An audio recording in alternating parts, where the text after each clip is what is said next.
Pirmo Alytaus bendruomenė pirmosiomis žiemos dienomis pradėjo ruoštis Kalėdų stebuklui. Bendruomenė papuošė alėją Juozapavičiaus gatvę, o dabar puošia mūsų nuostabiąją eglutę.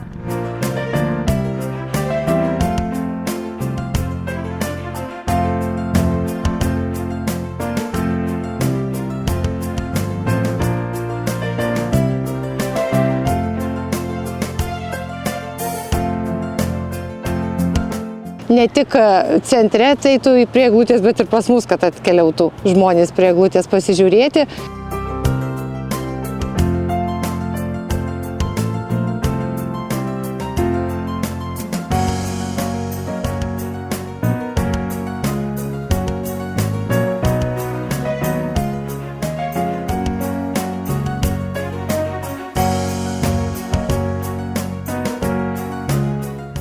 Danielius net, visur Danielius dalyvauna.